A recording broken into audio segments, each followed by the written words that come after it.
Adore Ele, porque Ele é digno. Ele fez por merecer a honra, a glória, o louvor.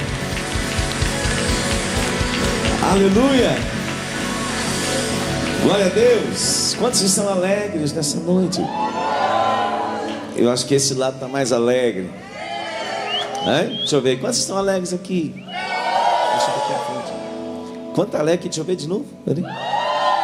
Não, acho que esse aqui vai pagar a cantina lá de lá. Amém, queridos. Pode tomar o teu lugar. Minha saudação a todos no nome e na palavra do Senhor. Com muita alegria podemos estar mais uma noite na presença do Senhor. Eu gosto de ser crente, irmão. Tem mais alguém que gosta de ser crente?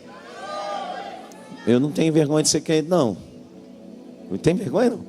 Eu não tenho. Aleluia, eu gosto, irmão. Se eu não fosse crente, hoje eu ia ficar crente, irmão. Verdade? Cheguei hoje, irmãos, de uma missão lá na nossa base, no Rio de Janeiro. Trago a saudação dos nossos irmãos, naquela igreja linda que o Senhor tem levantado lá, junto com o pastor Márcio, pastor Yolanda, que tem feito um trabalho maravilhoso, irmão, em meio a uma comunidade carente, mas amorosa demais. Aqueles que têm conhecido o Senhor, nós vimos uma igreja que tem andado no amor de Deus e tem transformado a realidade daquele local, irmãos. Talvez eles não notem, e eles vão assistir, porque eles sempre assistem. Eles não notem com toda a intensidade, mas a gente que vai de maneira mais intermitente, quando chega lá, vê cada vez mudanças profundas que Deus tem feito. Isso nos alegra demais o coração. Amém? Deus abençoe o teu coração. Queridos, abre a tua Bíblia comigo. Livro de Eclesiastes, capítulo 4, versículo 9. Primeiramente, nós vamos viajar um pouquinho pela palavra hoje. Quantos amam a palavra? Amém. Então você vai ser feliz. Amém? Crente que ama a palavra é um crente feliz. Eu lembro quando eu era criança, tinha um corinho. Quem lembra do tempo dos corinhos?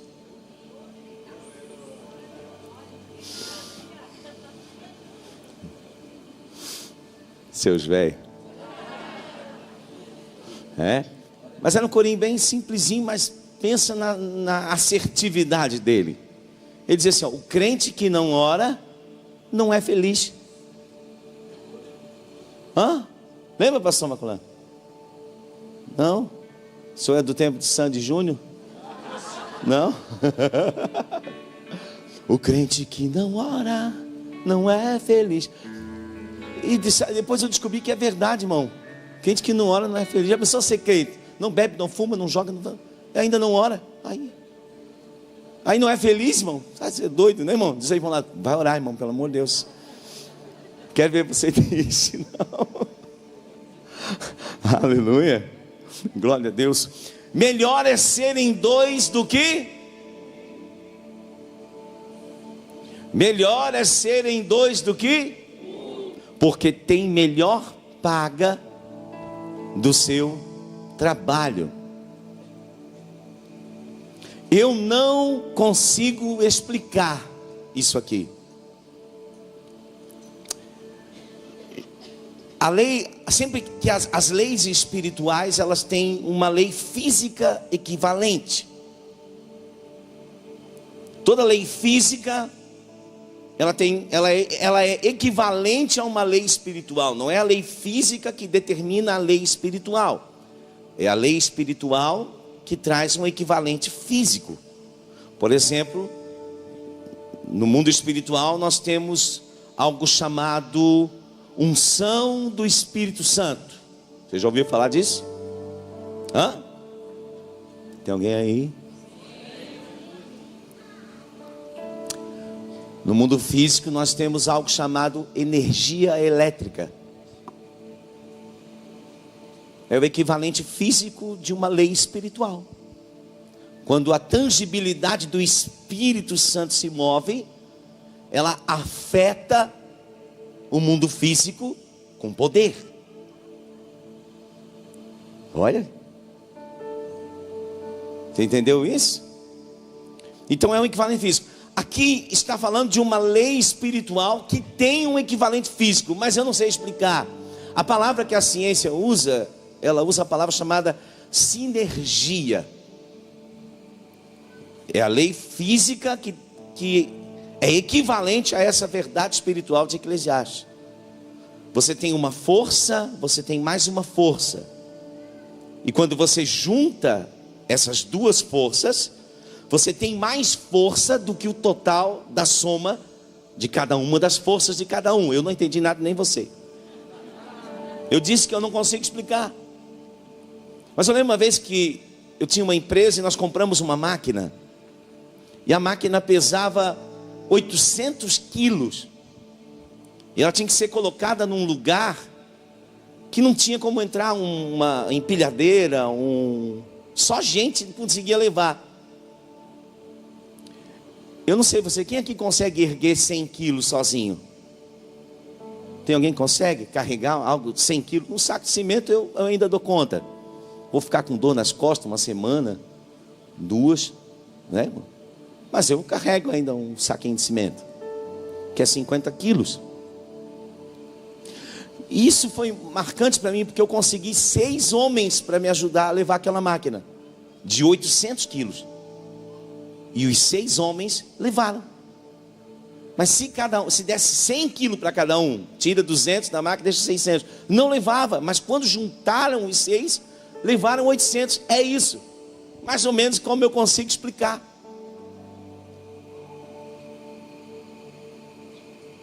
Quando duas forças trabalham juntas, Deus diz assim, então vai produzir mais.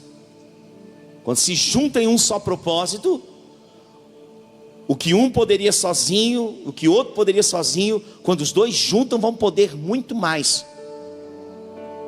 Se eu fosse você, eu até abraçava o irmão do lado para dar uma adoradinha agora. Aleluia! Se você puder. Se ele for brabo, não abraça. Por isso a Bíblia diz, ó quão bom e quão suave é que os irmãos vivam adorem. O poder dessa oferta congregacional é muito maior do que eu adorando sozinho é poderoso, você adorando sozinho é poderoso. Mas quando nós juntamos o seu povo, mas um de uma tribo, outro de outra tribo. Sim, Israel tinham 12 tribos, né? 13 ou meia tribo de Efraim, Manassés. Mas quando eles se reuniam ao redor do tabernáculo, as nações tremiam. Quando eles se juntavam para adorar, então não era mais as tribos individuais, era uma tribo só adorando a Deus, um povo só. Irmão, é poderoso. Por que eu estou falando isso? Você entender que quando você adora, eu adoro sozinho, às vezes eu estou fraco, estou forte, nós passamos, né, como falou aqui, altos e baixos, mas quando eu junto, irmão, nós juntamos para adorar a Deus, nós vamos receber muito mais do que se nós estivéssemos fazendo sozinho.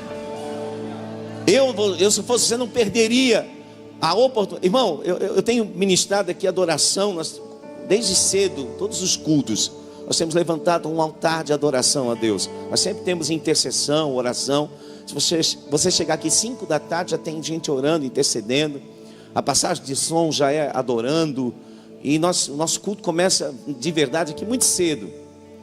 Pelo menos 5 da tarde o culto já começou. Ele vai começar oficialmente às 19h30. Mas eu queria aprender mais sobre adoração. Venha o mais cedo que você puder, você vai ver. Nós temos uma escola de adoração aqui. Por quê? Porque nós entendemos isso, irmão, como igreja, que bom. Eu falo isso há muitos anos, eu ensino isso há muitos anos. Eu tive uma experiência no ministério interessante como missionário. Que Deus me chama, e geralmente você vai trabalhar num ministério pequenininho, numa igreja pequenininha, e Deus me coloca para trabalhar numa igreja enorme, muito grande. E eu começo. Era muito fácil, vou fazer um coral, 60, 70 pessoas viam. Vou fazer um louvor, né? A Dai, que é que é regente coral, que trabalhou comigo lá, Eliezer, me ajudou a transformar a banda em orquestra. Eu liderava a adoração da igreja. Vamos fazer um coral aqui com as irmãs, 60 irmãs cantando, cheio de pandeiro e tambor e coisa, irmã. E quando aquelas irmãs louvavam, e elas brigaram tudo comigo, porque a igreja era meio tradicional assim. E quando eu subi a bateria, irmão do céu, eu fui cercado, elas queriam acabar comigo. Vai botar esse batuque agora na igreja, que não sei o quê. Daqui a pouco. E nós subimos uma bateria, porque a bateria era clandestina, uma bateria eletrônica bem pequenininha assim, ó. Que a gente fazia a bateria. Não, vamos subir a bateria, glória. Esse batuque. Daqui a pouco todos elas estavam com pandeiro, violão, tambor, irmão. E quando elas cantavam, tremia. As igrejas começaram a chamar para louvar, porque, irmão, era poderoso. Então eu começo na igreja grande, e depois eu vou plantar uma igreja bem pequenininha, durante anos. É uma experiência inversa daquilo que é normal. Então nós começamos, quando plantamos essa igreja, com o primeiro culto tinha 8 pessoas, 3 era cantor convidado e 1 era pregador. E nós começamos a ter que cavar, não tem louvor, não tem adoração, não tem quem ora, não tem ninguém na porta. Minha esposa era o motorista do ônibus da igreja, que era um Corsa bolinha. Nem 4 portas tinha. E o pessoal vinha ver o show, quando ela chegava, que ela ia buscar as crianças, irmão, e saía mais criança do que cabia dentro do carro. Ia saindo, parece aqueles negócios de mágico assim, sabe? Vai saindo. O pessoal ao redor da igreja ficava olhando assim. Depois veio a Débora andava com um carro, meu Deus do céu, ela levava aquela... E aí ela cuidava das crianças, me ajudava no louvor, chutava escanteio, corria para bater o gol. Eu ministrava adoração, largava adoração, corria para pregar. Chegava cedo, irmão, nós trabalhávamos, nós tínhamos um salão de festas, que um empresário da cidade se deu para nós fazer o culto, irmão. Só que fazia o casamento. Só que quem casava naquele lugar era o Satanás. Satanás que fazia casamento lá todas. Porque eu trabalhei muitos anos com casamento. Não pode ser aquilo, irmão. Eu ia às 6 da manhã de domingo, irmão Rubens, para limpar o lugar, o salão lá do Tonho da Grade. E para limpar o lugar para os irmãos que iam chegar às 9 e não desanimar.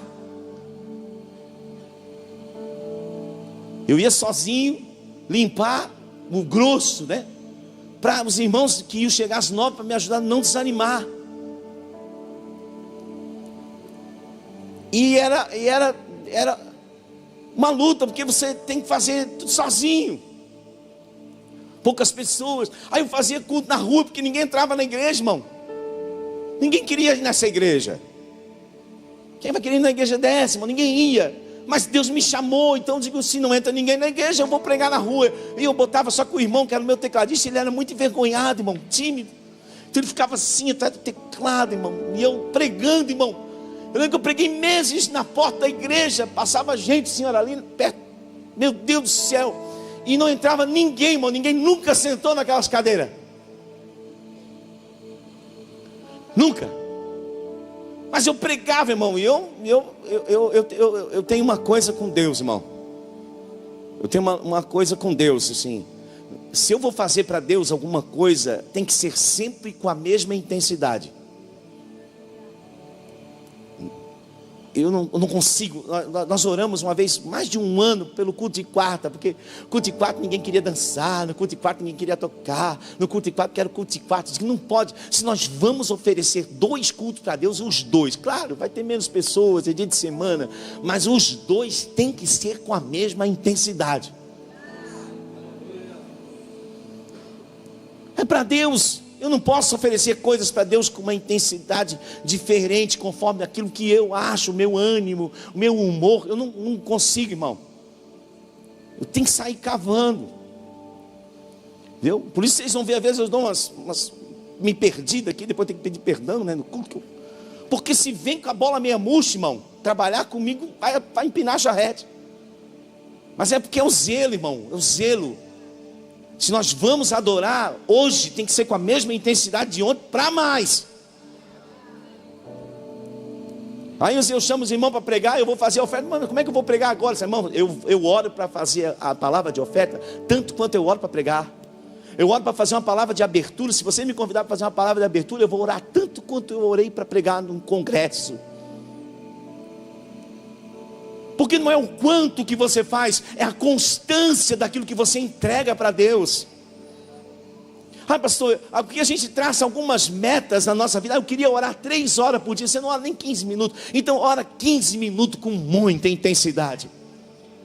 Dá o teu melhor naqueles 15 minutos para Deus. E não abre mão dele todos os dias. Você vai ver, vai crescer. E se você arrumar um amigo de oração, aí a paga vai ser maior. Irmão. E aí eu ensinava, irmão. Eu abri uma reunião de ensino. Eu preguei 1 ano e meio para 12 pessoas. A maioria desanimava. Eu digo, não, o Senhor Jesus treinou 12 discípulos 3 anos e meio. Ninguém ia mais, irmão. Mas você, irmão, tem que entender que a intensidade da tua adoração. Então nós estamos aqui com levantando um altar ao Senhor de adoração. Por quê? Porque hoje eu contei esse princípio para você, porque a gente hoje tem essa estrutura. Deus deu, tá bom, vamos construir um templo. Daqui a pouco estamos orando, vai sair um templo aqui enorme, maravilhoso, lindo. O terreno Deus já nos deu, é nosso, da igreja. Então a gente tem uma coisinha para mostrar. Mas quando nós começamos, nós não tinha nada para mostrar, irmão, daquilo que humanamente pudesse impressionar as pessoas. Quantas vezes pessoas chegaram para mim e disseram assim, pastor, aqui tem muito de Deus, tem muita palavra, mas eu preciso de uma igreja com mais estrutura, preciso de uma igreja com algo melhor. Nosso coração sangrava, irmão, triste. Triste por quê? Porque a gente, buscava o Senhor e queria mas a gente tem que tomar umas decisões, irmão.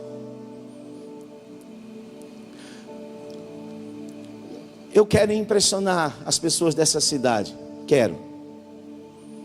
Seja quando a gente começou aqui com uma tenda, irmão, no meio da lama, que a gente ficou dias aqui em barraca, limpando toda essa área, ou seja, num templo para 2.000, 3.000 pessoas. Que o Senhor nos guarde. Que a coisa mais importante, mais impressionante dessa igreja, quando alguém entrar, seja a presença de Deus. Seja a presença do Senhor.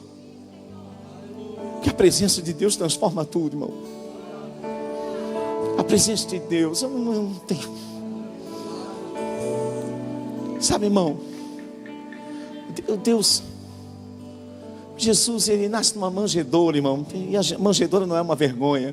Se você perguntar onde eu quero congregar, irmão, no templo de Herodes ou na manjedoura onde Jesus estava, eu vou para a manjedoura, irmão. Eu vou para a manjedoura. Eu prefiro a manjedoura. Aleluia. Aleluia. Então quando nós juntamos, irmão, quando nós entendemos isso, nós compreendemos, então você começa a liderar. Talvez você seja sozinho na tua casa, você tem um amigo, um intercessor, um dos evangelistas mais proeminentes do nosso, pelo menos 200 anos para cá. Ele foi mais impressionante desde os tempos bíblicos para mim, depois de apóstolo Paulo para mim. Charles Finney foi impressionante. Sabe, irmão, mas o ministério dele nasce no meio de um matagal, irmão. Ele tinha um escritório lindo, ele era advogado, mas Deus leva ele lá para o meio de um matagal. E ele disse, não, eu só saio daqui quando Deus sair comigo. E Deus saiu com ele, irmão, e sacudiu o mundo. Mas tem um homem que eu nem lembro o nome dele, irmão. Eu sempre quero falar, eu esqueço o nome. Mas era um intercessor, um amigo que até a morte, ele nunca foi visto pregando, ele nunca foi visto fazendo nada que pudesse ser visto pelas pessoas. Mas onde Charles Finney estava, aquele irmão estava num lugar secreto intercedendo, porque 2 recebem mais paga do que 1. E poucos conhecem essa parte da história, mas quando aquele irmão partiu com o Senhor, Finney parou, entregou, aposentou do ministério. É um companheiro. Amém. Você já tem um amigo de oração? Você quer ter um amigo de oração? Hã? É bom, não é? Quando nós adoramos juntos, Deus move o profético. O profético, o movimento profético é liberado quando nós adoramos juntos, irmão. Quando nós juntamos para fazer, irmão, amém? O movimento profético. Eu estava aqui, eu queria, pastor, antes, eu não combinei com ele, irmão, ele nem sabe, mas ele me chamou depois do culto e ele contou algo que Deus moveu. Traz o microfone para mim, por favor, vem cá, fala o que Deus falou para ti, por favor, vem cá. Ele veio me falar o que Deus falou com ele ali, irmão. E nós estávamos aqui adorando, e você vai entender, irmão, o que é o sincronismo do... Não pode subir aqui, meu irmão, por favor. Do movimento profético, quando nós adoramos juntos. Graça e paz, queridos irmãos. Eu estava essa madrugada em casa e tentando dormir, porque eu não sei você, mas eu tento dormir à noite. Eu tenho esse hábito também. E o Senhor não me deixou dormir, e Ele começou a mexer muito com o meu coração a respeito do Salmo 24. E eu cheguei, cumprimentei o apóstolo, fui para um cantinho que eu gosto de orar ali no fundo. E eu comecei a clamar ao Senhor e pedindo ao Senhor que revelasse para mim o que Ele queria falar a respeito do Salmo 24, por mais que eu entenda algumas coisas que leio. Mas o Senhor mandou que eu olhasse para trás, e quando eu olhei, o apóstolo pegou o microfone e começou a falar o Salmo 24 aqui. E aí o Senhor, mas agora que eu não sei nem se isso é teológico, mas o Senhor me levou até Êxodo capítulo 4, quando Moisés, ele diante do desafio que Deus havia colocado para ele de ir até Faraó, ele coloca alguns empecilhos, e aí o Senhor começa a manifestar alguns sinais ali na vida dele. Primeiro pede que ele jogue o cajado vira uma serpente, ele manda Moisés pegar, ele pega o cajado, volta a ser cajado. Mas depois, pastor Maculan, ele faz assim, ele fala: Moisés, pega a sua mão e coloca no seu coração. E aí Moisés pega a mão e ele coloca no coração, e quando ele tira, a mão de Moisés está leprosa. E aí logo na sequência ele fala: então coloque de novo a sua mão no coração, e ele coloca, e aí a mão está limpa. Aí Deus fala ao meu coração: Moisés tinha um desafio, amém? Você crê nisso também? Não? Mas o coração não era limpo. Aí ele manda Moisés colocar a mão no coração, e o coração fica limpo. E mão, na palavra do Senhor, sempre que você ouvir falar de mão, ela vai lhe representar trabalho. Então, agora você precisa entender. Ele pega um coração sujo, que tinha um grande desafio, um trabalho. E aí ele limpa o coração. E aí depois, o coração limpo, pastora Márcia, vai sempre conseguir preparar mãos para o trabalho do Senhor. Quando o coração está puro, nós sempre vamos conseguir preparar mãos para que a obra do Senhor se cumpra nessa terra. Existe um desafio, irmãos, escute isso, eu não posso pregar. Existe um desafio para mim e para você. Nós somos chamados a ganhar almas para Jesus, amém? Esse é o desafio. Eu entrei nessa igreja no primeiro dia, pastor. Quando eu estava aqui, o Senhor disse, ali orando, o Senhor disse: nós somos uma igreja onde acreditamos em almas e mais almas. Mas coração sujo não ganha almas para Jesus. O Senhor vai limpar o meu e o seu coração e preparar as nossas mãos para uma grande obra que há de acontecer nessa cidade. E eu e você vamos viver isso em nome de Jesus, amém? Você crê? Aplauda o nome de Jesus, aleluia. Obrigado.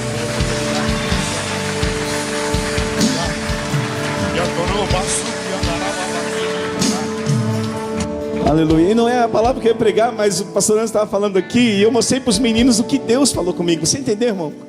Quando nós adoramos juntos, o Espírito Santo começa a agir na igreja. Deus vai dar palavra para você, profecias para você, dons. E eu estava lendo a palavra na minha leitura de papel, que eu leio na digital, eu leio na de papel também. E eu estava lendo o livro, o capítulo 41 de Gênesis. Volta para mim, por favor. Olha aí, pastor Antes, versículo 51. José nasce na casa de Jacó. Deus começa a dar visões, sonhos para José. Os irmãos sentem inveja, não entendem o que Deus está fazendo. Vendem ele é vendido como escravo. Vai para a casa de Potifar. Lá ele é caluniado. E ele vai para a prisão. Na prisão ele interpreta o sonho. E ele vai parar no palácio de Faraó. E ele interpreta o sonho de Faraó. E o Faraó coloca ele como governador. E esse período de 14 anos do início do governo de José, ele é marcado pelo cumprimento do sonho. 7 anos de intensa colheita, de abundante prosperidade, e 7 anos de fome. E o governador olha para José: e em quem que eu encontraria um espírito excelente para que cuidasse dessa obra? Quem entendeu o sonho, quem entendeu a visão, está pronto para executar ela. E depois de 7 anos de abundante prosperidade, José constrói celeiros, abençoa demais, ele tem pão no Egito. Deus dá para ele uma descendência. E aí quando eu cheguei no versículo 51, era a minha leitura devocional antes do culto, mas eu chamei os meninos ali, os jovens que trabalham comigo, disse: vem cá, quero falar para vocês o que Deus falou comigo. Chamou José ao primogênito Manassés, porque disse: Deus me fez esquecer todo o meu trabalho e toda a casa de meu pai. Ao segundo chamou Efraim, porque disse: Deus me fez crescer na terra da minha aflição. E aí Deus falou comigo assim: Deus não vai te fazer crescer na terra da tua aflição enquanto você não deixar Deus limpar o teu coração do teu passado. Deus não quer que você mude de terra. Deus quer abençoar você na terra da tua aflição. É aqui mesmo. Não é geográfico o que eu estou falando. Mas quando você deixar Deus lavar o teu coração, é nessa terra que Deus vai te fazer prosperar. É o mesmo ambiente, só que sem contaminação. Eu digo, essa era para mim, eu só estou compartilhando com você. Aleluia. Então quando nós adoramos, irmão, esse é o movimento. Deus falou com mais alguém aqui hoje? O que Deus falou contigo aí sozinho enquanto você estava adorando? Teve alguém que Deus falou mesmo, de verdade? Fala, irmão.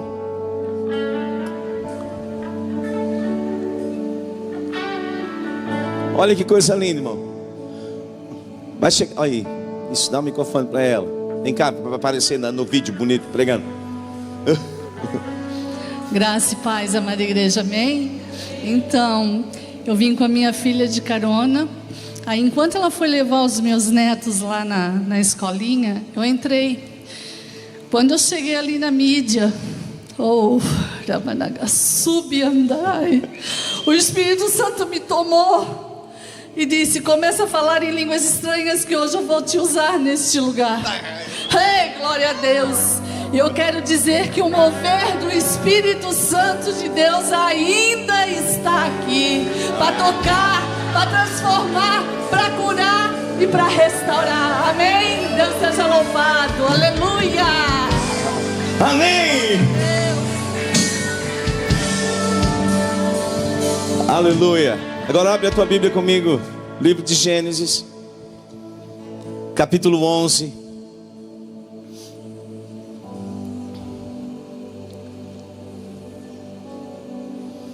Irmão, o Espírito é maravilhoso. Deus me deu essa palavra hoje, irmão. Eu estava dentro do avião, olha que lindo, bem alto. Eu acho que ela veio do céu. Você ouviu o Espírito Santo, irmão? Eu sempre escolho o meu lugar no voo. E ontem eu estava orando, eu disse: não escolhe, vai, senta onde te colocarem. E eu não marquei assento.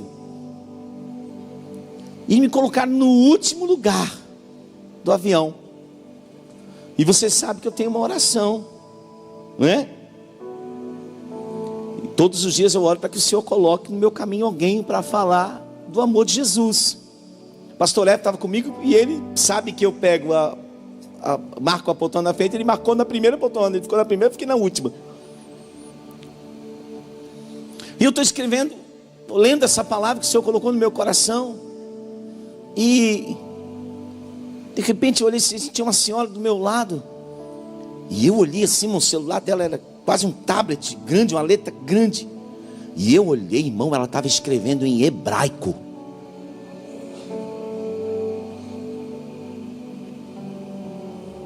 Irmão, eu sou muito vergonhado, mas eu aprendi com um pastor que eu tive uma vez. Ele disse para mim, ele sabia que eu era muito envergonhado. Ele disse: Leandro, só 2 homens andaram por cima da água. Um foi Jesus, o outro foi o metido. Aí eu olhei assim, né? Deu aquela... A senhora me desculpa, eu não pude deixar de ver que a senhora está escrevendo em hebraico. Aí ela olhou, sim, eu moro em Israel. Eu disse, então a senhora sabe ler o que está escrito aqui na minha aliança? Resumindo, irmão, aquela mulher, vamos falando do amor de Jesus, desceu, conheceu minha esposa. Disse, olha, vocês têm casa em Israel. Quando vocês forem lá, por favor, procurem a minha casa. Você está entendendo, irmão? Nós oramos há mais de 20 anos para que Deus abra uma porta de uma casa em Israel. Você está entendendo, irmãos? Digo, Deus, eu tenho alguma coisa em Deus. E ela não pode voltar porque está em guerra lá. E nós estamos levando uma caravana. Eu não sei se é isento, vai ter que avisar dia, mês, mas eu não sei como é que está. E ela não estava conseguindo voltar por causa da guerra que está acontecendo lá. Mas o que eu quero falar, irmão, particularmente é nesse texto aqui, você vai entender por que dessa conversa. Porque quando nós somos dirigidos pelo Espírito de Deus, acontece um fenômeno espiritual. Só que eu vou explicar ele a partir de uma realidade um pouco diferente. Por isso eu pedi para você abrir Gênesis capítulo 11. Ora, em toda a terra havia apenas uma linguagem e uma só maneira de falar. Grava isso. Ele está dizendo que tem uma linguagem e tem um idioma. Nem sempre quem fala o mesmo idioma está falando a mesma linguagem.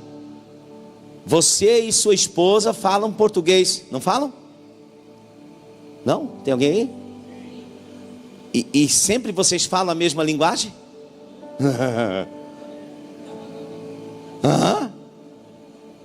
É verdade, não é? E os problemas não dá justamente quando a linguagem não alinha? Não é ali que dá o curto-circuito? Você quis dizer uma coisa, entendeu? Bem, não vamos entrar nisso, que o culto de casais foi ontem. Sucedeu que, partindo eles do Oriente, deram com uma planície, um vale, na terra de Sinar, e habitaram ali. Como eles falam a mesma língua e a mesma linguagem, disseram uns aos outros: vinde, junta, façamos tijolos e queimemo-los bem. Os tijolos serviram-lhes de pedra e o betume de argamassa. Disseram de novo, versículo 4. Aqui está o propósito dessa construção, dessa edificação. E eles dizem assim: vinde, edifiquemos. Grava essa palavra, edificar. Tijolo por tijolo. Edifiquemos-nos para quem? Para quem? Nós. Eles se juntam, começam um trabalho, começam uma obra, e o alvo desse trabalho não é para fora, é nós. Reserva isso. Estamos juntando os ingredientes. Segundo ingrediente, uma cidade, e no centro dessa cidade, uma torre. Mas não é qualquer torre, cujo topo dela chegue até aos céus. Ou seja, Deus destruiu a terra com o dilúvio. O monte mais alto, o Everest, tinha água sobre ele. Pastor, estuda ciência, tem coisa de peixe lá.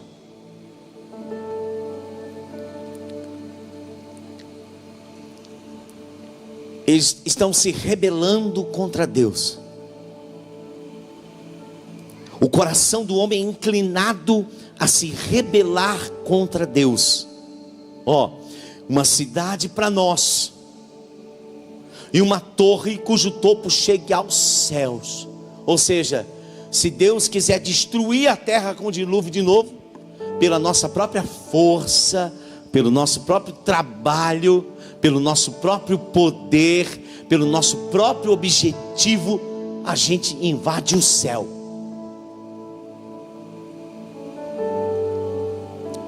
Está cheio de Nimrod por aí, irmão, querendo fazer a sua torre. E tem Nimrod evangélico. Tem Nimrod crente também. Tem ou não tem, irmão Nadir? Tem, querendo fazer a sua própria torre. Quando é lá fora, a gente vai ouvir assim: não preciso de Deus não. Eu pago meus impostos, não faço mal para ninguém, adquiro minhas coisas com honestidade, faço caridade, a minha torrezinha, e eu vou entrar no céu por esse mérito. Não é assim? E o propósito está aparecendo, olha ali: tornemos célebre o nosso nome.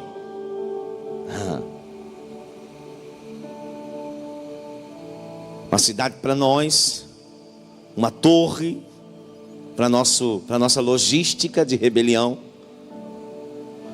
um nome célebre para nós, um nome que eu seja o centro, um nome que seja ovacionado, um nome que seja...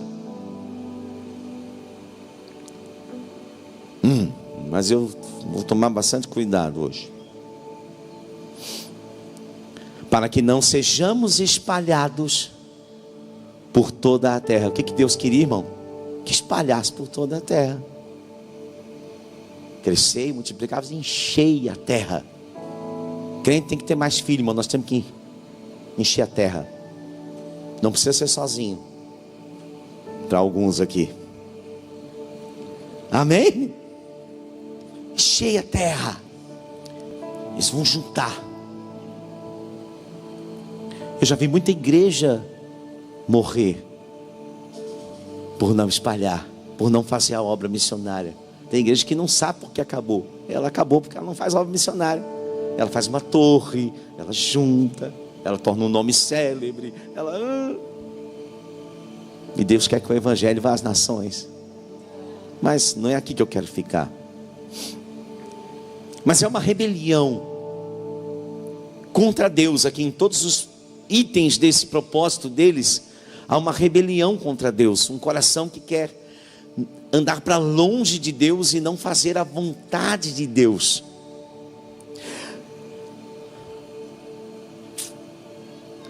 Então desceu o Senhor. Olha, irmão, eles queriam fazer um lugar mais alto que o Senhor, pastor. Para ver o que ele estava fazendo, o Senhor tem que descer. O homem é muito tolo. Isso desce no seu coração, né? Eu imagino Deus assim, olhando a torre assim, como se fosse esse X aqui no chão. O que estão fazendo ali? Estão fazendo uma torre para ser maior do que tu, Deus. Espera aí, acho que Deus usa óculos. Eu vou ter que descer para ver. É muito grande. Descemos. Olha só.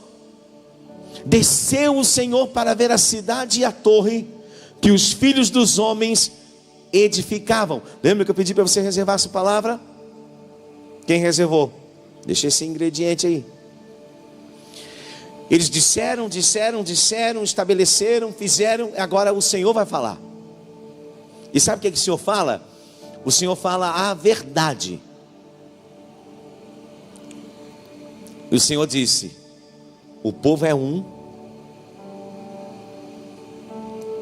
todos têm a mesma linguagem. Ou seja, eles têm um coração só, um só propósito, e todos falam a mesma linguagem.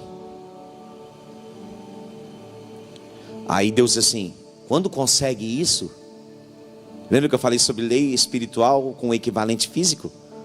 Quando consegue isso, um só coração e uma mesma linguagem, Deus diz assim, é só o começo. Deus está falando de uma ação do mal. Deus está falando de um projeto maligno, satânico, que perdura até hoje. A tentativa de Babel, da Babilônia, que vai dar origem à Babilônia, vai até o fim, até quando Jesus reinar, na sua segunda vinda. É ali que a grande Babilônia vai ser destruída, essa torre vai ser totalmente quebrada. O povo é um e eles falam a mesma linguagem. Quando o povo é um e eles falam a mesma linguagem, é só o começo, está só começando. Agora olha o que Deus diz, a lei espiritual: agora não haverá restrição, não tem limites para tudo que intentam fazer. Sabe quem está falando? É Deus. A ação que eles estão fazendo é maligna. E Deus está dizendo assim, ó, eles entenderam uma lei espiritual. Qual é a lei espiritual? Um coração e uma linguagem. E é só o começo. Quando você consegue um coração e uma linguagem, é só o começo. Qualquer coisa que essas pessoas que têm um coração e uma linguagem tentam fazer, não tem impossível. Aí Deus tem que intervir. Por quê? Porque eles, nesse propósito, se destruiriam rapidamente. Mas espere. Vinde, Deus diz, desçamos. Porque Deus fala agora consigo mesmo no modo Elohim, né? Na sua pluralidade de essência, Pai, Filho e Espírito Santo. Desçamos e confundamos ali a sua linguagem, para que um não entenda a linguagem de outro.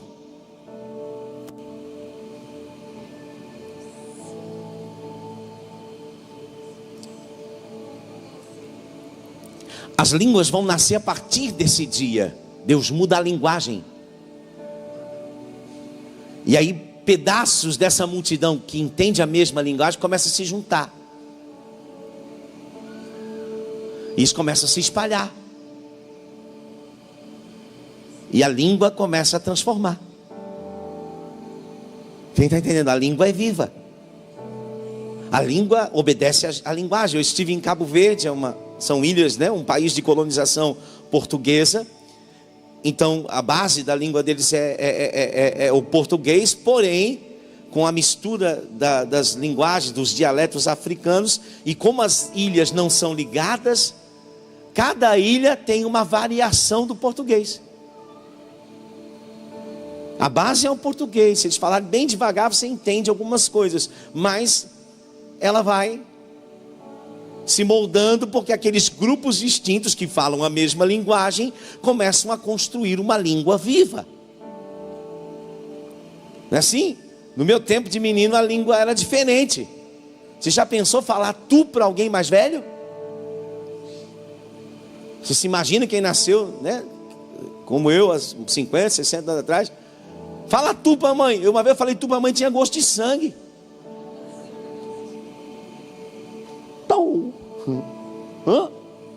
Hoje é normal. É assim. E palavras vão mudando. Eu tenho uma Bíblia, algumas Bíblias de uma coleção mais antiga, e o português é totalmente diferente. As palavras, a forma de escrever é totalmente diferente. O nome da nossa cidade se escrevia de forma diferente. Palavras, você lê um jornal antigo, você vai ver, a língua é diferente, ela vai mudando. E esses povos vão se juntando conforme a linguagem. E Deus confunde a linguagem para que um não entenda a do outro. Versículo 8, destarte: o Senhor os dispersou dali pela superfície da terra, e cessaram de edificar a cidade. Todo projeto satânico não dá certo por causa disso.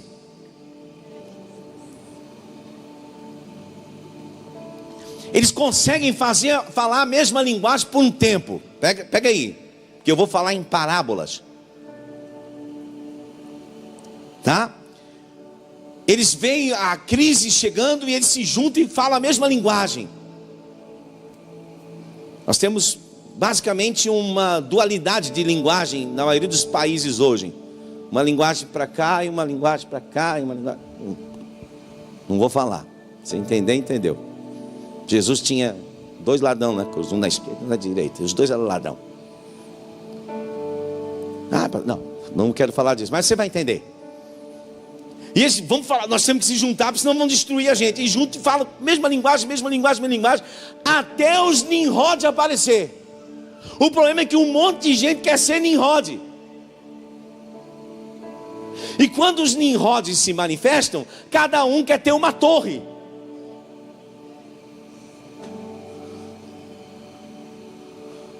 Está entendendo? Alguém está entendendo? Aí um quer uma torre para si, outro quer uma torre para si, outro quer uma torre para si. E aí começa a confusão de novo, por quê? Porque eles não falam mais a mesma linguagem. E isso é uma ação de Deus para não destruir a terra. A não ser no tempo certo. Pode ver, tudo junto. De repente alguém num prédio lá de Brasília quer ter uma torre, o outro no outro prédio quer ter uma torre, o outro quer ter uma torre para si, o outro quer ter uma torre para si, e nós aqui estamos no meio da confusão. Porque a linguagem começou a mudar. Agora não tem uma linguagem só, o projeto está esboroando porque não tem uma linguagem. O problema é que o outro lado também não consegue unir a linguagem. Um bate no outro, um xinga o outro, outro briga com o outro fala do outro. E também não tem unidade, então é uma maçaroca. Tá, vem para a igreja, mesma coisa. Um quer uma torre, outro quer uma torre, outro quer uma torre, outro quer uma torre, uma quer uma torre. E ninguém consegue falar a mesma linguagem.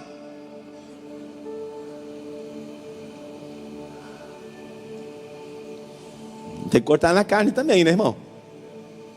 Pastor, eu amo a unidade porque eu creio no poder da unidade. Só tem um problema de entendimento. Há quem acredite que a unidade por si só leva a um avivamento, irmão Alane. Mas eu biblicamente não entendo assim. E eu já vi na carne isso, já vi na pele. Se a gente só se unir, vamos fazer aqui junto, vamos batalhar, vamos tentar ficar junto, vai vir um avivamento. Não veio. Não veio. Veio os projetos de torres. E eu gastei muito tempo com isso, tentando. Daqui a pouquinho começou, olha, uma torrezinha aqui, uma torrezinha ali, uma torre aqui. Daqui a pouco a torre já começou a brigar com a outra torre. E eu deixava meu tempo de oração para ficar tentando fazer unidade. E não conseguimos o avivamento pela unidade. Então, será que a unidade por si só produz um avivamento? Ou o avivamento produz a unidade?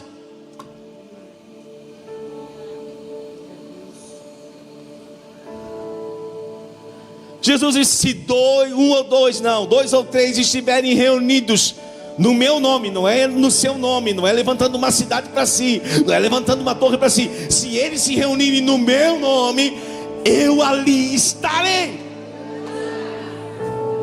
E quando ele vem, nunca fica só em 2. Vai vir 3, vai vir 4, vai vir 5, vai vir 100, vai vir 1000. Então não é a unidade que produz o avivamento, é um avivamento que vai produzir a unidade. Sabe por quê? Porque o avivamento vai juntar os sedentos, o avivamento vai juntar os famintos. Tem alguém falando a mesma linguagem por aí, tem alguém por aí com a mesma sede no coração, tem aí alguém por aí com a mesma fome de Deus, e eles começam a se descobrir, e eles começam a se juntar, e a glória de Deus começa a descer.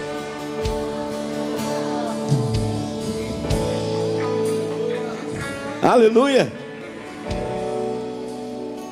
Mateus capítulo 13. Quem está entendendo até aqui?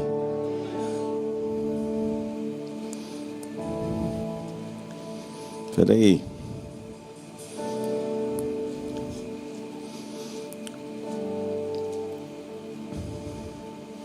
Não, desculpa, querido. Mateus 16, perdão. Versículo 13. É que não estava no script. Mas eu preciso parar nessa rodoviária aqui um pouco. Por causa da palavra que eu pedi para você reservar. Indo Jesus para os lados de Cesareia de Filipe, perguntou aos seus discípulos: quem diz o povo ser o Filho do Homem? E eles responderam: uns dizem uma coisa, outros dizem outra, outros dizem outra, outros dizem outra, outros dizem outra, e ninguém se entende. Estou parafraseando já para você. Uns dizem que tu és João Batista, outros dizem que é Elias, outros dizem que é Jeremias, outros dizem que é algum dos profetas. Aí Jesus, ele estreita o círculo e ele diz assim: e vocês que estão andando aqui comigo, quem vocês dizem que eu sou? Respondeu Simão Pedro: tu és o Cristo, o Filho do Deus vivo.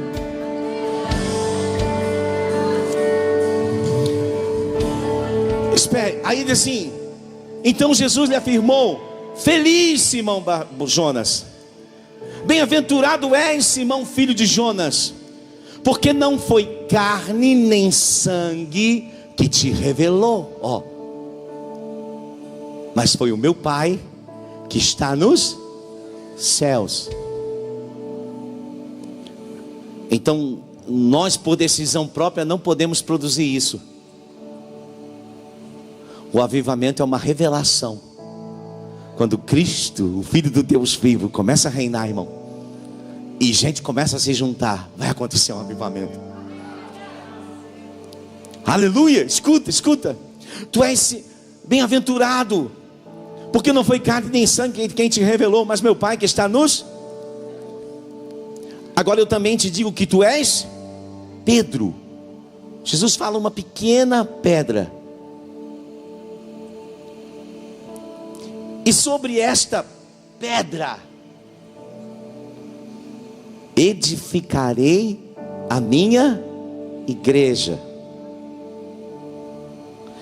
Quem é a pedra? A pedra não é Pedro.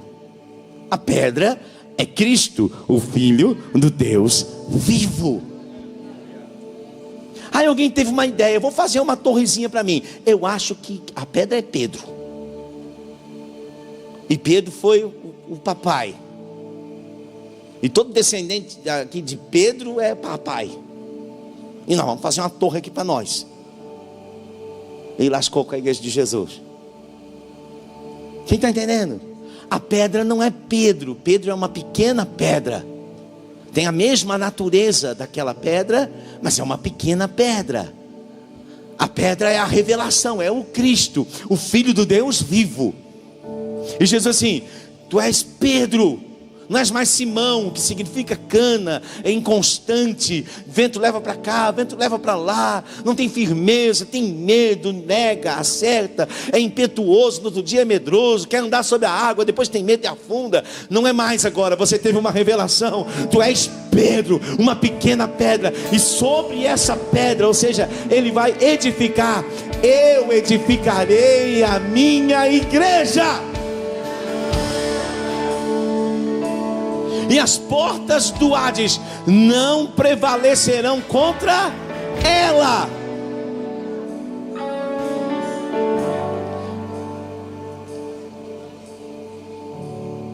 Lembra que eu pedi para você reservar? Edificarei.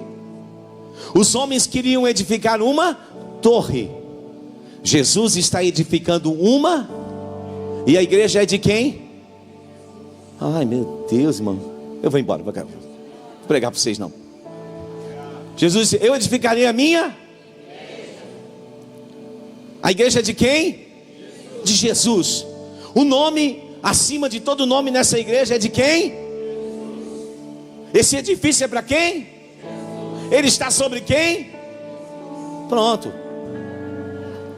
É o anti-Babel. E as portas do inferno não prevalecerão contra ela, irmão. Não prevalecerão. Olha só, ele edificarei. Dar-te-ei as chaves do reino dos céus. Ele está dizendo assim: eu vou te dar uma revelação agora. 3 níveis de revelação. Presta atenção, irmão. 3 níveis de revelação. A revelação de quem é o Cristo. Quando eu tenho uma revelação de quem é o Cristo me dá uma revelação de quem eu sou. Quando Ele me dá uma revelação de quem eu sou, eu estou apto para receber a revelação das leis espirituais que regem o céu.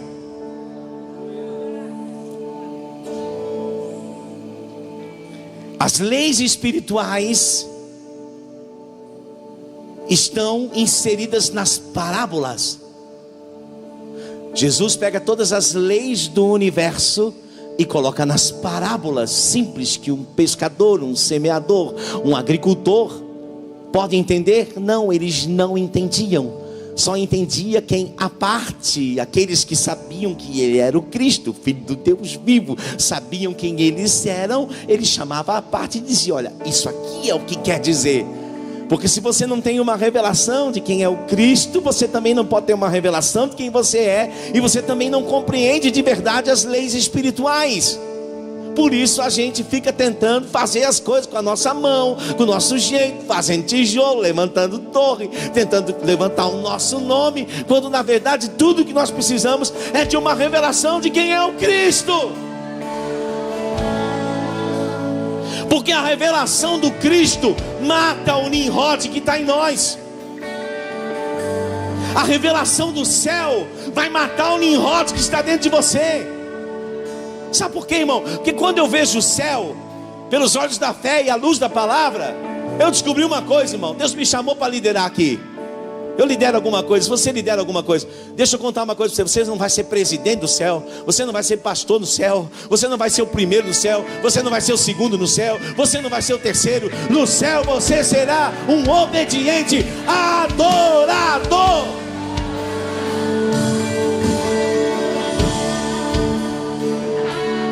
E eu estou muito feliz com isso. Eu estou muito feliz com isso, irmão, de poder adorá-lo sem as limitações desse corpo carnal, sem as limitações dos meus olhos, sem as limitações dos meus ouvidos, sem as limitações das minhas mãos, sem as limitações do meu coração leproso. Que maravilha poder adorá-lo na beleza da sua santidade. Ele mesmo vai dizer: eu revelarei a minha santidade nos meus sacerdotes.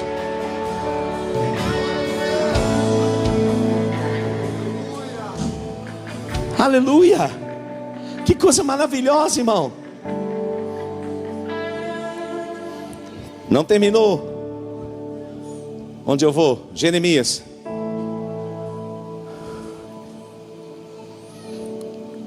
Capítulo 31, versículo 33.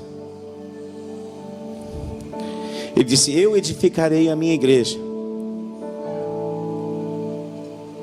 A igreja é a noiva de Cristo. Se é noiva, tem aliança.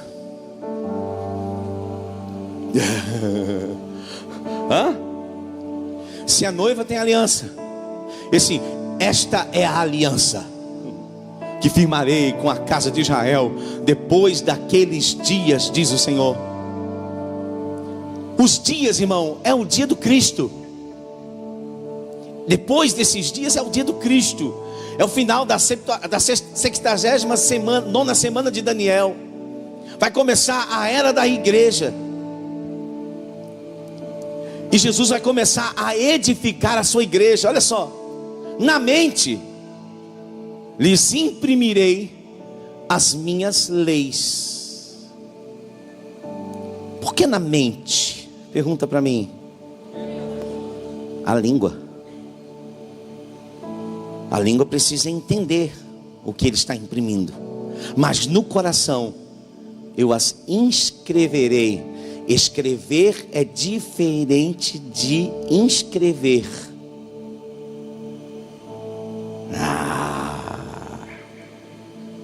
Escrever quer dizer uma coisa, escrever.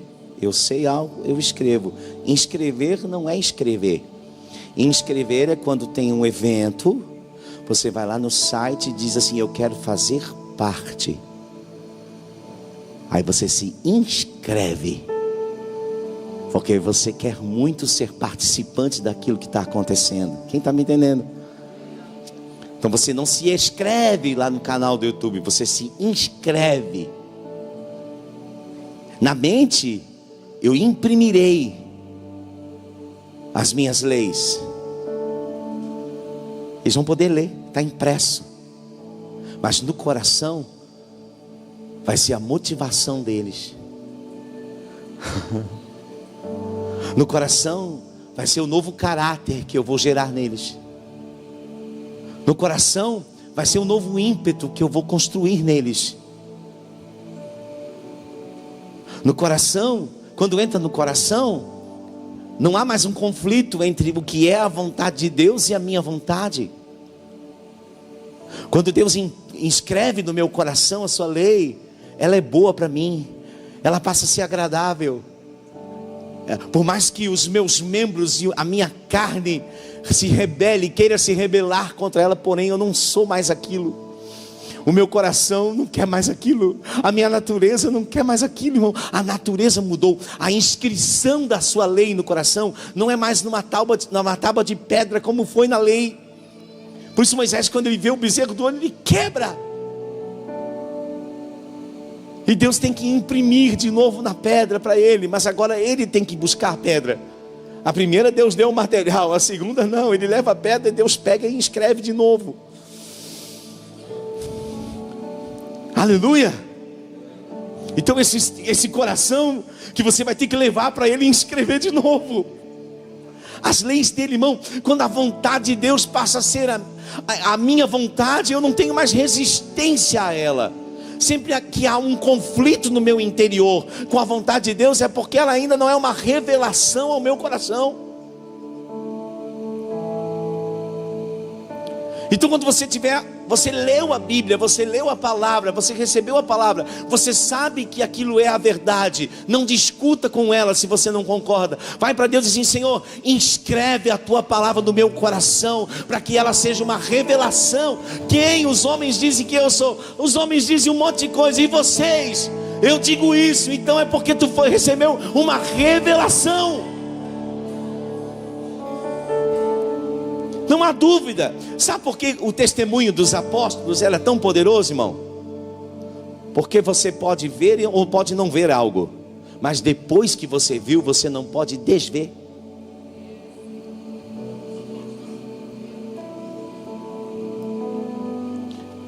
Eles veem o Cristo ressuscitado. Dá para desver? Alguém pode acreditar ou não. Os saduceus, os fariseus se dividiam sobre ressurreição, se há anjo, se não há anjo, se tem. Era as divisões da linguagem dentro da própria cultura judaica. Cada um falava uma coisa. Os zelotes acreditavam que tinha que ser pela espada, os essênios acreditavam que tinha que ser pela consagração, os fariseus acreditavam que tinha anjo, tinha demônio, os saduceus não acreditavam apenas no poder político, e era um monte de divisão. Cada um dizia alguma coisa a respeito de Deus. Só que Jesus está edificando algo que vai falar uma língua só. E para isso Ele vai encontrar corações preparados para essa revelação. A Bíblia chama de corações mansos. O Evangelho será pregado aos mansos. Está amansado, irmão. Está calmo, está domado, está rendido. Escuta. Também no coração nós inscreverei. Quando Ele inscrever, eu serei o seu Deus,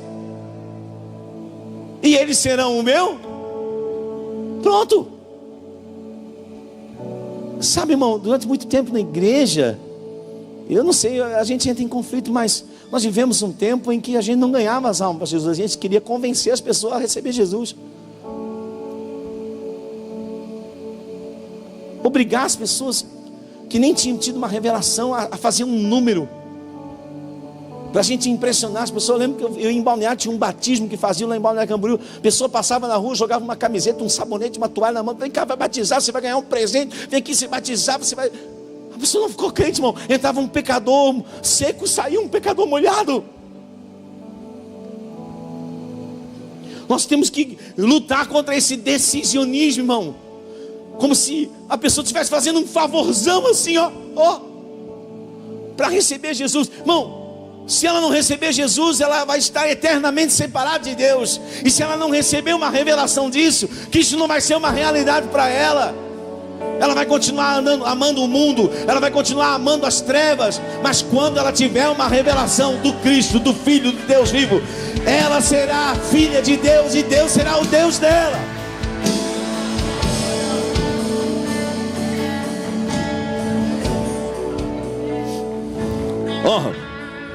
Quem receber essa revelação, quem entrar nessa aliança, ele diz assim: não ensinará jamais cada um ao seu próximo. Não ensinará o quê? Nem cada um ao seu irmão, dizendo... Eu acho que muda a adoração, Lucas. Conhece ao Senhor. Não precisa forçar mais, irmão. Sabe, eu fico triste, mas às vezes é necessário. Você já viu a gente ter que conduzir a adoração? Levanta a mão, baixa a mão, senta, levanta, bota a mão no joelho, dá uma baixadinha, levanta.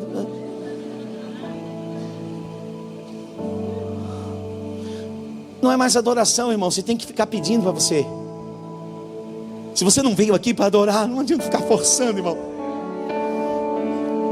Se você decidiu, sabe, irmão, o culto vai ter dois tipos de pessoas: os adoradores e os espectadores. Paulo lá na prisão em Filipos, ele e Paulo se nos cantavam e os presos escutavam. Eu decidi que eu não quero ser o preso. Então, se eu não quero ser o preso, eu vou ser o que vai cantar, eu vou ser o que vai adorar. E quando eles terminam o culto, não tem preso, irmão, está todo mundo solto. As cadeias caíram, as prisões caíram, os portões caíram.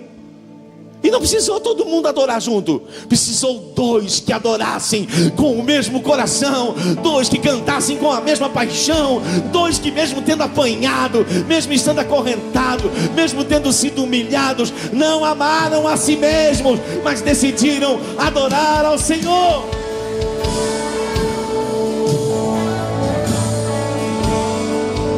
Nós precisamos de dois. Aleluia. Ninguém vai precisar forçar. Traduzindo para você, o seu irmão: conhece o Senhor, irmão. Conhece o Senhor, irmão. Porque todos me conhecerão, desde o menor até o maior deles, diz o Senhor.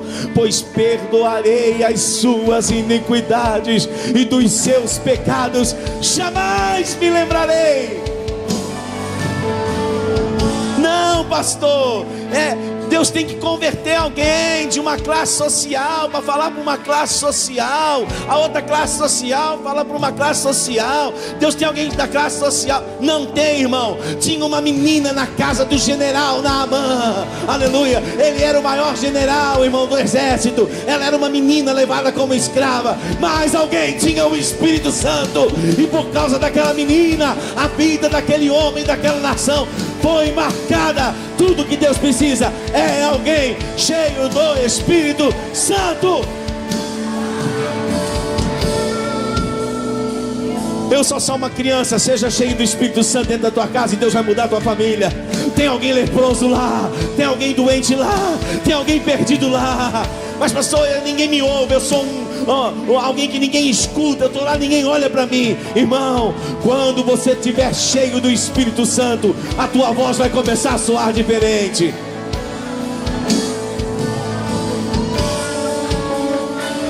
Aleluia.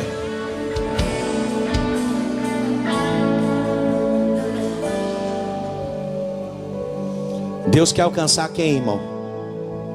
Qual é o alvo de Deus? Deus amou o quê?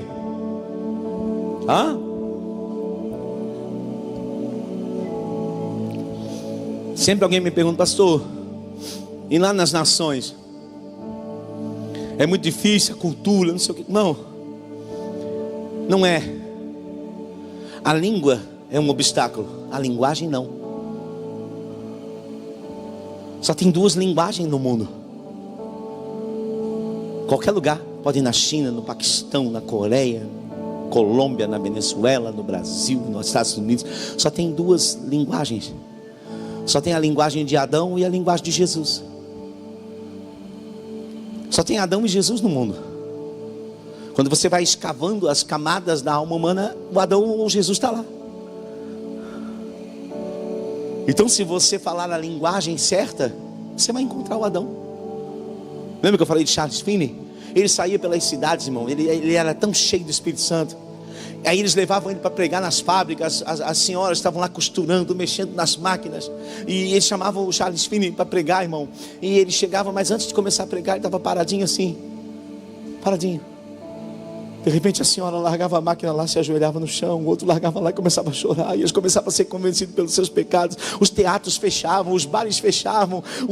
Os burros das minas se tornavam ineficientes, porque os homens não conseguiam mais xingar, chamar palavrão para os burros. Então os burros não funcionavam, porque só funcionavam com aquela linguagem. Mas a linguagem deles mudou. Tem que ensinar os burros de novo.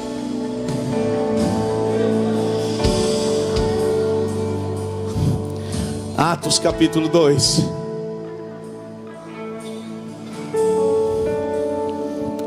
Teve o dia da semeadura. Jesus disse: o grão de trigo não morrer. Mas chegou o dia da colheita.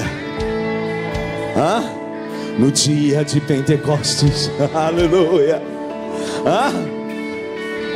De fogo a casa encheu. Eram línguas repartidas. Que bênção para os filhos teus. Era fogo para todo lado. Era brasa viva e que poder. Quem sabe não é o dia. Aleluia. Ao cumprir-se o dia de Pentecostes, estavam todos reunidos no mesmo lugar.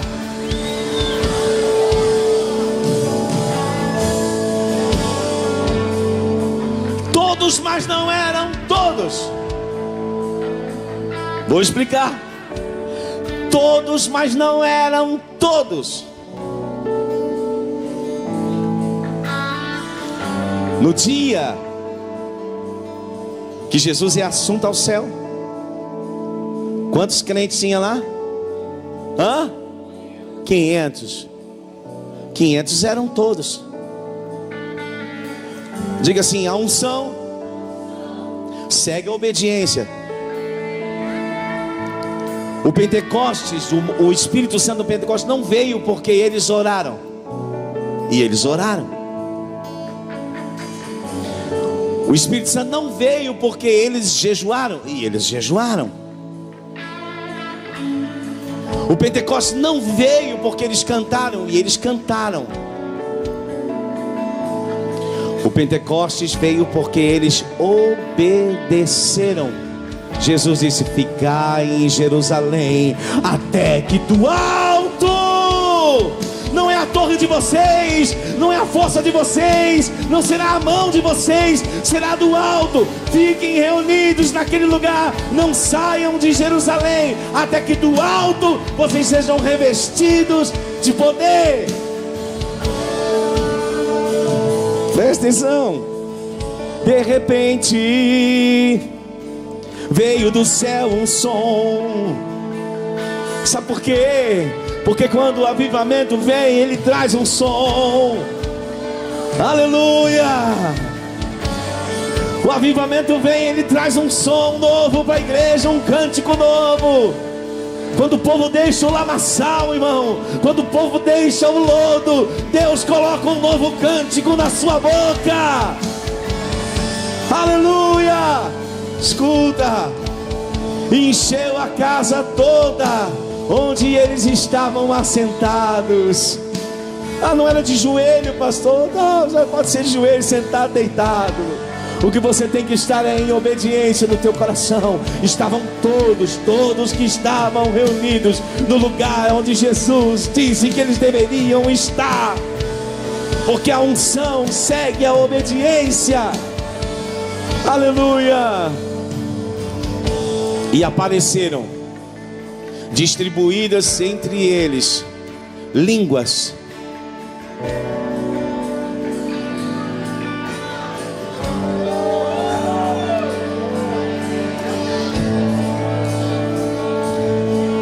As línguas que desapareceram apareceram como que de fogo e pousou sobre cada um deles. 120 pessoas. Tinha uma língua para cada um. Uma língua. Deus tem uma língua para você. Deus tem uma língua para você, irmão. A linguagem é uma. As línguas podem ser diferentes, mas a linguagem é uma. Escuta.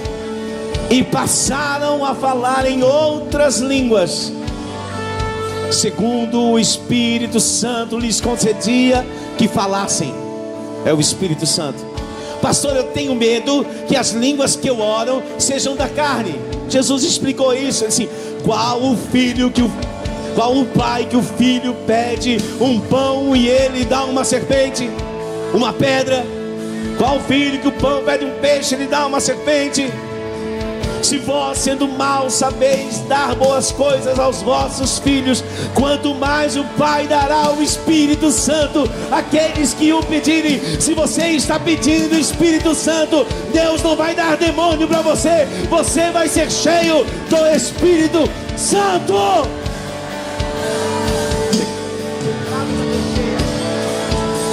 Aleluia. Estavam habitando em Jerusalém,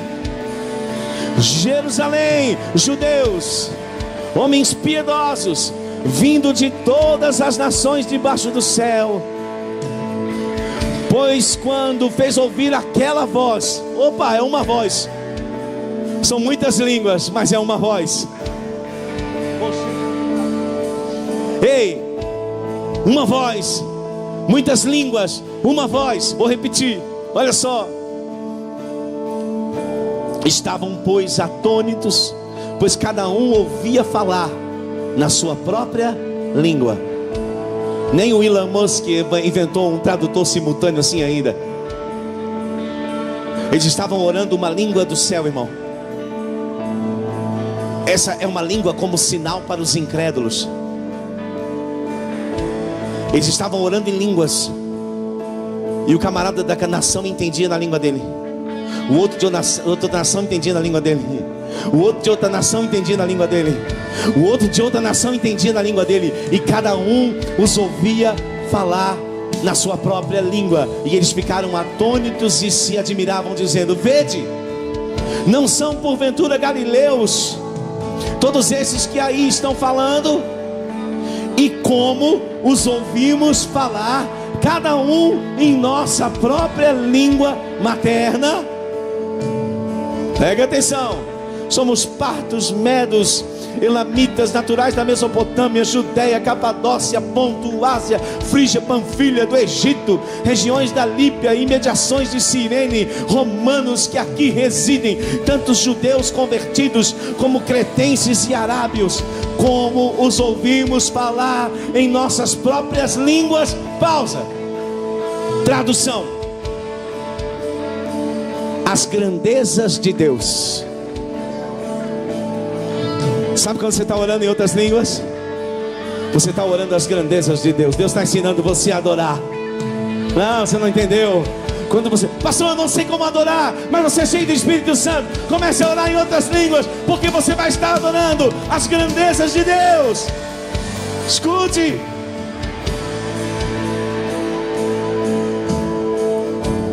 Ai, pastor, deixa eu explicar, eu vou descer. A gente está lutando, irmão, para que o culto seja falado na língua do céu. Para que o culto seja falado na língua do céu, ele não pode ser, a adoração tem que ser para Deus. Amém? Deixa eu falar uma coisa para você, que você talvez aprendeu errado sobre o culto. Você aprendeu errado sobre o culto, irmão. O culto não é para você. Ele vai fazer bem para você, mas ele não é para você. Nunca diga assim: vamos lá na minha igreja, Deus vai te abençoar, Deus vai dar alguma coisa para você, Deus vai fazer uma... Não. Vamos na minha igreja, quero que você conheça o meu Deus. O Deus que mudou minha vida vai mudar a tua, mas vamos lá, você tem que conhecer Ele. Sabe, irmão, nós temos que parar com parem de sofrer e dizer como Paulo: sofre comigo. Tem muito para de sofrer e pouco sofre comigo, irmão. Então a gente luta por um culto, irmão, no modelo do céu. Moalande, no modelo do céu. Ninguém abre o culto falando do problema dos outros. Irmão, você que veio aqui, você nem queria estar aqui. Sei que você está cansado. Sei que você veio arrastado. Sei que você está morrendo. Não, irmão, no culto nós falamos das grandezas de Deus. E quem recebe das grandezas de Deus entra no seu lugar de descanso. Aleluia. Ouvimos falar em nossas próprias línguas as grandezas de Deus. Todos atônitos e perplexos interpelavam uns aos outros: que quer dizer isso? Outros, porém, zombando, diziam: estão embriagados. Sabe por quê que eles achavam que eles estavam embriagados? Porque eles pareciam embriagados.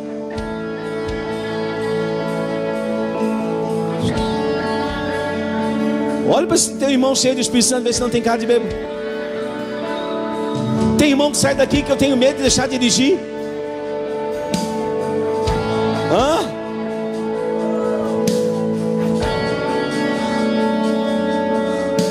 Pastor, isso é para o nosso dia? Efésios capítulo 5, versículo 18. Olha o que diz, nós vamos terminar. Não paramos mais.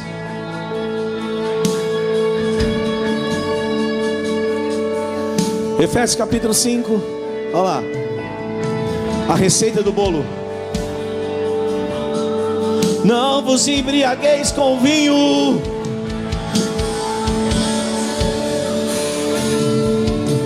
não enche a tua cabeça de vinho, não enche a tua cabeça de distrações. Não tenta anestesiar o teu sofrimento com vinho ou qualquer coisa que pareça isso, mas enchei-vos do Espírito. Aleluia. Falando entre vós com salmos, cantando e salmodiando ao Senhor no vosso coração. Sabe o que é isso? Salmodiar é quando você está adorando. Você não sabe adorar ainda. Você não tem muitas palavras. Você não conhece os salmos. Você não conhece os textos clássicos de adoração. Você não estudou ainda, mas você aprendeu a palavra de adoração mais poderosa. Aí você começa: Jesus, Jesus, Jesus, Jesus, Jesus. Você só sabe dizer Jesus, Jesus. Aí de repente começa a crescer algo dentro de você. Aí você diz assim: eu te amo, Jesus. Aí você começa a subir, subir, subir. E você começa a enxergar as coisas pela perspectiva dele. E você fica alegre, porque o problema que era grande aqui embaixo ficou pequeno, porque você está olhando do alto agora. E você vai dizer: eu te adoro, Jesus. E você começa a compor uma canção para ele no seu coração. Obrigado, Jesus. Eu lembro quem eu era, não sou mais. Obrigado, Jesus. Eu era um pobre, cego, miserável, nu, mas o Senhor me salvou. O Senhor me tirou do monturo e me fez assentar com os príncipes do teu povo. Obrigado, Jesus. E você vai adorando, irmão. Mas no começo, continue. No começo, você está igual uma vaca mastigando capim. Se você para de praticar isso, esfria. Aí você fica ali: Jesus, Jesus, Jesus.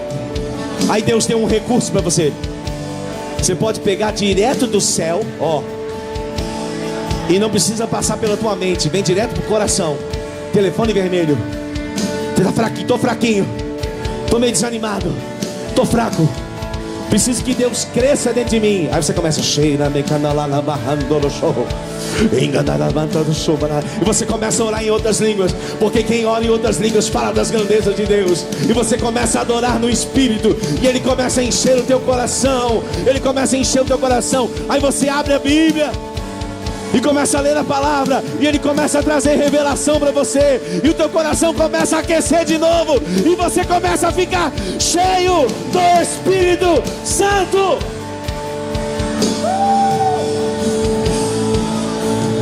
Deus não vai derramar o Espírito, porque Deus já derramou o Espírito. É você que parou de beber. Volte a adorar, que o Espírito volta a te encher. Ó, aqui ó, oração de arrependimento aqui ó. Sabe como é que é a oração de arrependimento? Senhor Jesus, ser propício a mim. Ser propício a mim. Ser propício a mim.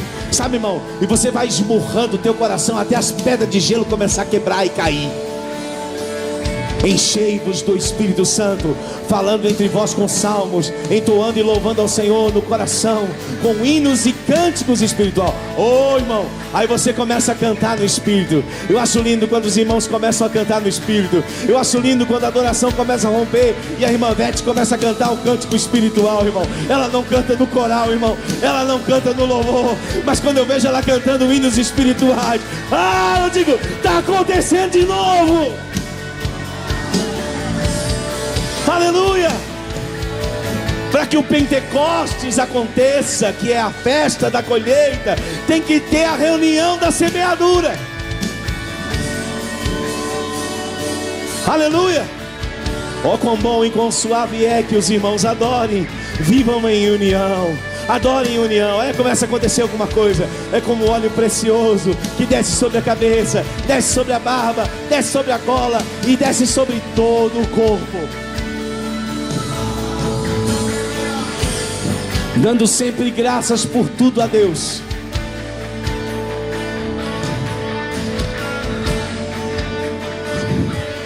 Gratidão enche do Espírito Santo. Ingratidão atrai miséria espiritual. Gratidão enche do Espírito Santo.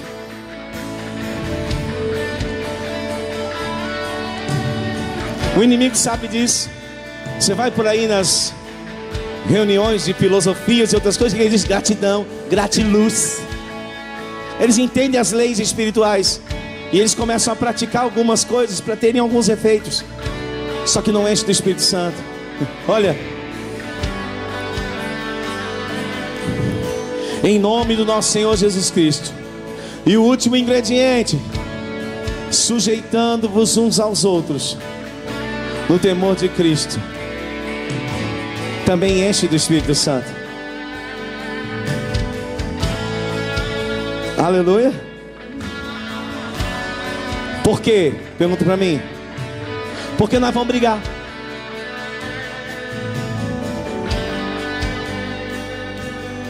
Nós vamos discordar.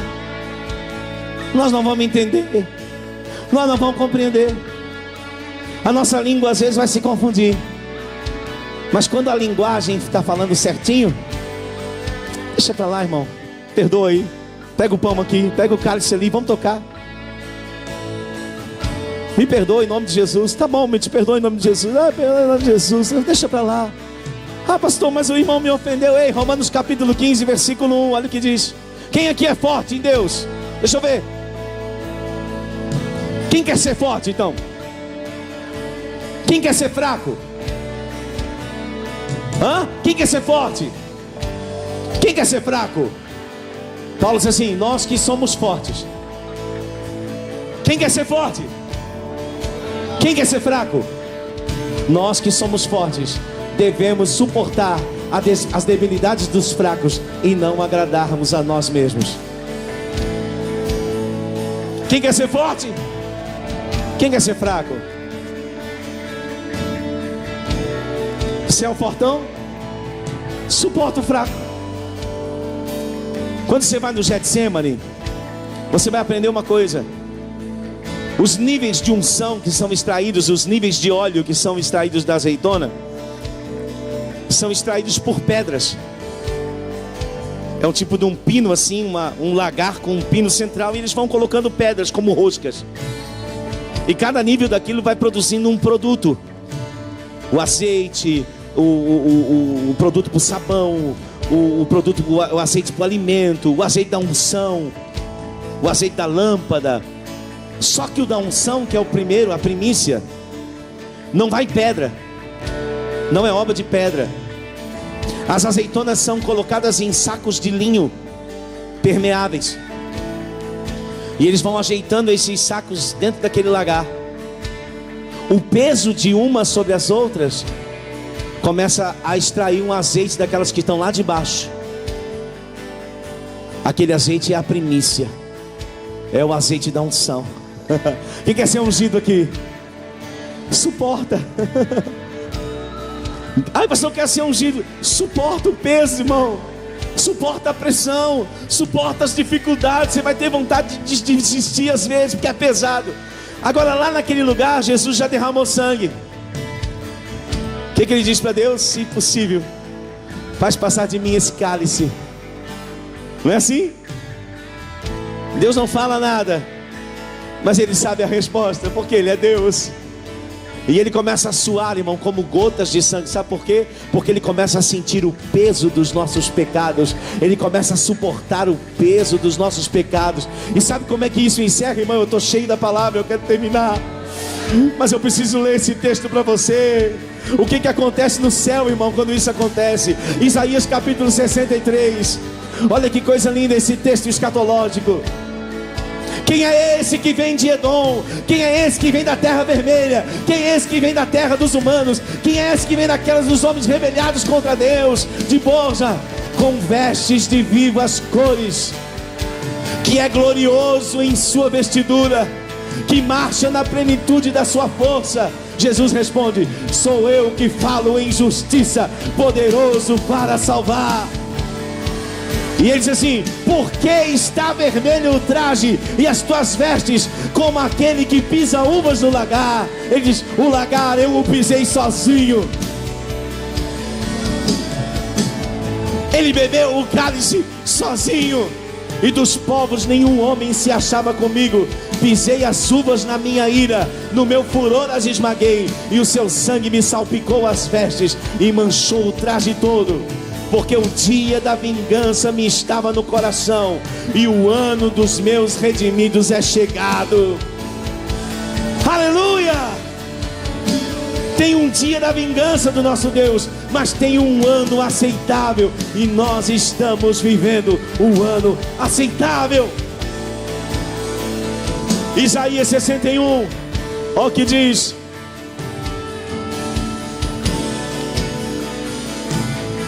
o Espírito do Senhor Deus está sobre mim, porque o Senhor me ungiu para pregar boas novas aos mansos, enviou-me a curar os quebrantados de coração, e a proclamar libertação aos cativos, e pôr em liberdade os algemados, a apregoar o ano aceitável do Senhor, e o dia da vingança do nosso Deus, a consolar todos os que choram, e pôr sobre os que estão em Sião de luto uma coroa em vez de cinzas, óleo de alegria em vez de pranto, vestes de louvor em vez de espírito quebrantado, a fim de que se chamem carvalhos de justiça, plantação do Senhor para a sua.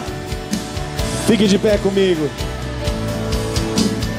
Acende outra vez a chama em nós, aviva outra vez, aviva outra vez, acende outra. Alguém entendeu aí, irmão? Alguém está entendendo o que o Senhor está falando nessa noite?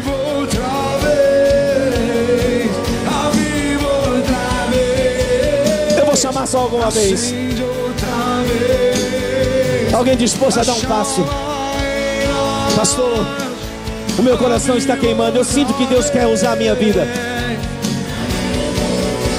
Eu sinto que Deus quer me usar. Eu sinto Deus me impulsionando para algo muito maior do que eu. Tem alguém aí? Mas eu tenho medo, torre. Mas eu tenho vergonha, torre. Mas eu não tenho capacidade, torre. Deixa o som instrumental muito alto. Nós, som menor aqui. Vivo outra vez. Tem alguém aí, irmão? Eu preciso de 2. Acende outra vez. Eu preciso de 2 só. A chama minha.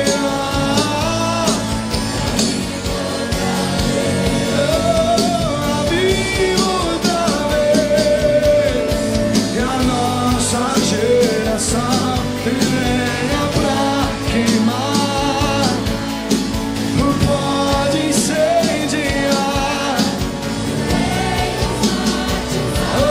Vem mais pra frente, abre mais.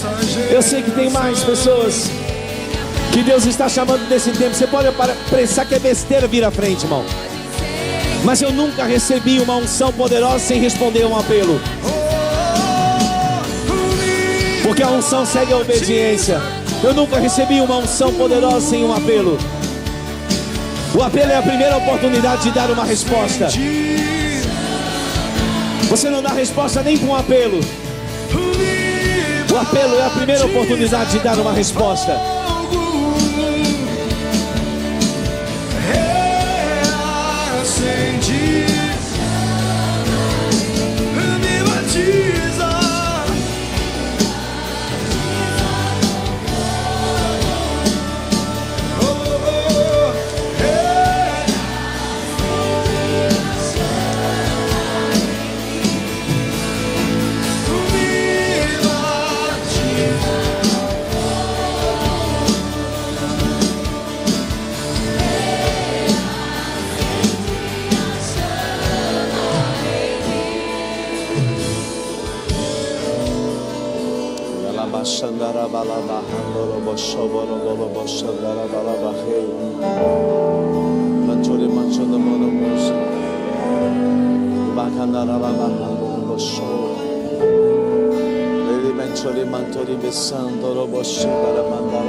Deus está juntando os sedentos.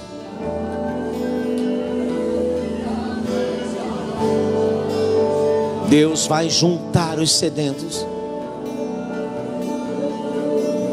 Eu vou falar algo para você. Deus vai ajuntar os sedentos.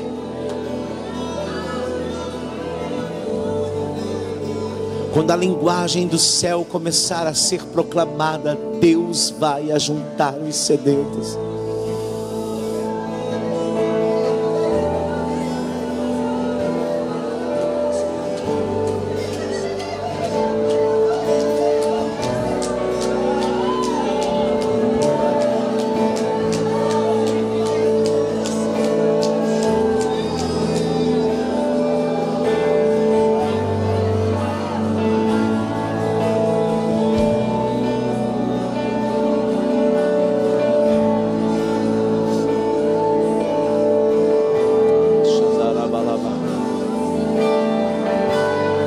Eu estou dando tempo para você falar com o Senhor. Eu estou dando tempo para você dar uma resposta para Ele.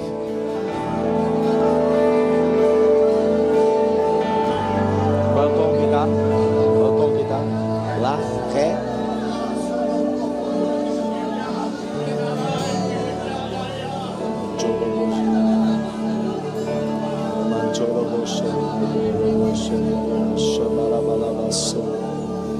Diga para Ele o que está no teu coração.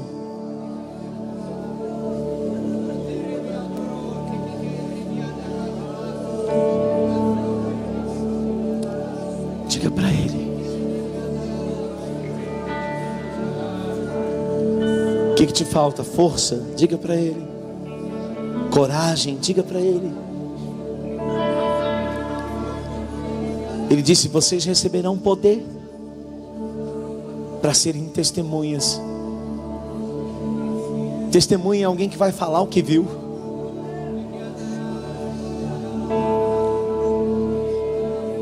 E você vai falar das grandezas de Deus.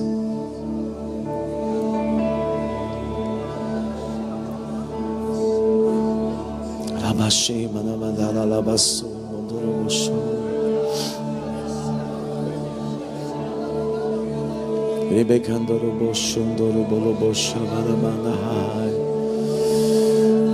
Deus vai juntar os sedentos.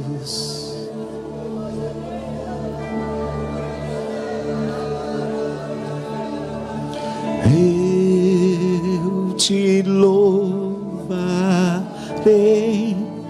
Senhor, de todo o meu coração. Eu te louvarei, Senhor, de todo o meu. Você pode levantar as tuas mãos aos céus. Na presença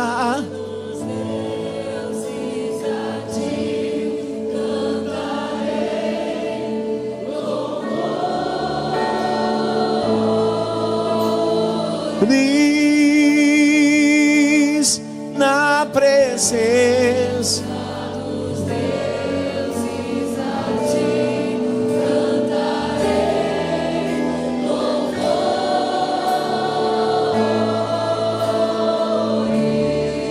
Mais uma vez, adoro, eu adoro. Eu te louvarei,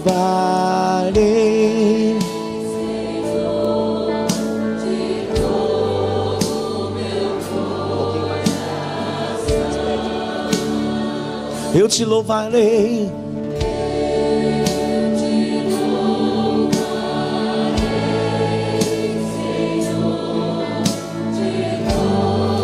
fale das grandezas de Deus. Na presença dos deuses a ti cantarei louvores.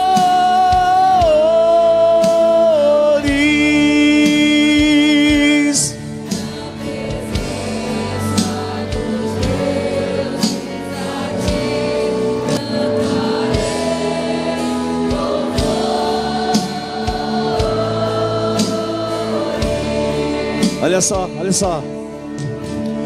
Deus está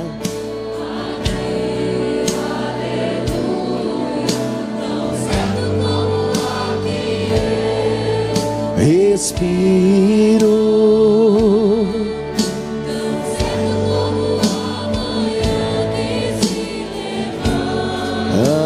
andar tão certo como eu te faço.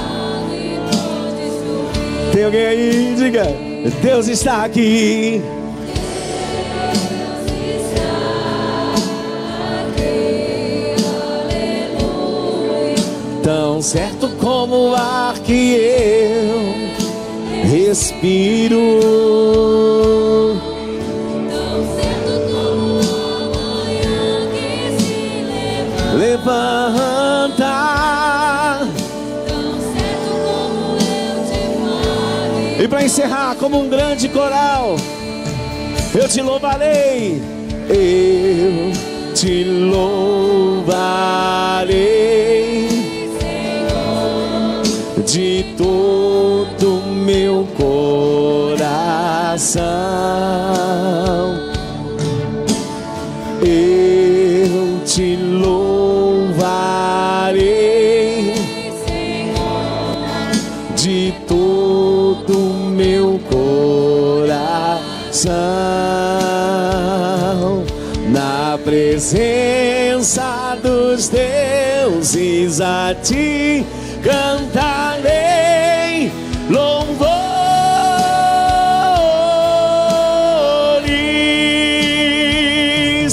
Na presença dos deuses a ti cantarei.